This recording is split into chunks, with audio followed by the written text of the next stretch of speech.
मियाम खुरमजरी अदो मियाम दai ngasi akiba story amakak share tawjage achi kharani mamangda aiga oikhiba wari amakak ni kadino hainabada e amakak miamda pot bang haijaki ngasi ge story she miam tajage hairabadi ki daba mina ngasi gi video she yengdu amat maramdi heart anaba kidney leitaba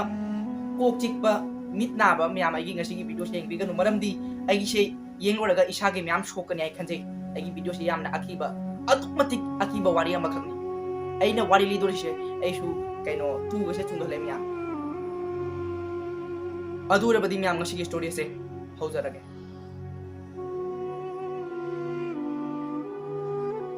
nong maina numidang pung tara gi duga अखोगी युमदगी वहाक थापी pull the कोई नहाम याम चलगा पुल अमा खक्ता कोई फम्मगा सानै PUBG free fire पुल हाइराबदी कोई इसिंग चेनफमगी लंबी हाइतारे दुदा पकाना सेमबा वहाक चावी मफम अदो दुगा कोई नुखिचु फंगी नेट सुले हाइना कोई नहाम याम दुगा गेम सनबा चली नुंथांगदना नेट सियारोगा मैखुनि हाइबताय अदो कोई नहारुन याम दुगा सनबा चली अदु नुमितो अमाबोसा नुंथांग ममपा अदो आई थंदा चले पुंग तरा के दुगा चला चला आई हजु की मफम दो थुंगरे कोई ना मचा म्याम सनरे फ्री फायर पबजी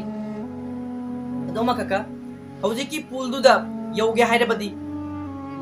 लंबी मखक लान बताई अदु लंबी दो अचिक मफम मने दु लंबी दो अचिक मफम नि हाइरबदी सजिक सु याम होरी दु मफम दुदा पामी सु याम होरी मी लेते दु मफम दुदा चिक्पा हाइबा तारे लाई लेगुम दुमाय तौगी हाइबा तारे म्याम अदु मफम दो लांथोगा हौजिकी मफम दुदा चटपा ताय अदु चटले अदु कोइना गेम रे सानारी द लोइबदा नुमिदांग बारो तारे अदो अकोइ फ्रेंड म्याम हाइना रे एना हाइरे कैनो थेंगले ngasi आमा बोसा सुनुं थांगनि ngasi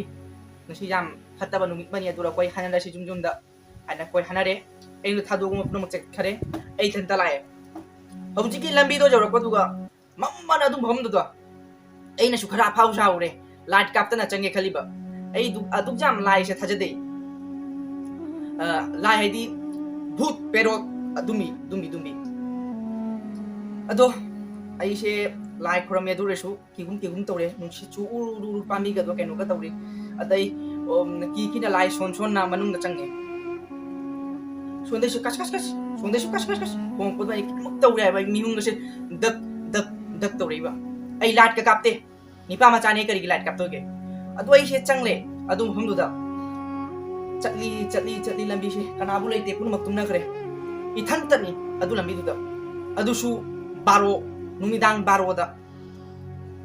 अदो चले लाइट कापते अक्ता खोंग मथक से कनानो मंगे इसिंग हैजरेबा अक्ताई खोंग मथक सिदने कनानो मंगे इसिंग हैजरेबा अदु मतमदगी मिहुंजे पाइथोकती तौरे इना फाना थम्बे सुमाइना हे सुयांग मिहुंजे थादोक यारोइना अदो इना लाई खोरमगा इसाक निकलक हाइबे कई हैनी अदु मतमदसु नुखिना उरु सिलकपा अदु मतमदसु ए खोंग सिदा कनानो मकना इसिंग कापथरक बाई खोंग सिदा तो लाई खोरमैना पोकेटगी मोबाइल पुथोरो मांगदा कापा हंगोय मचा ओइ लेरमे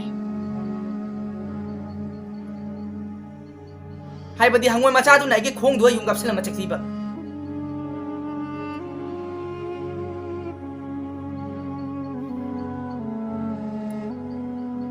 शाबाश बेटा।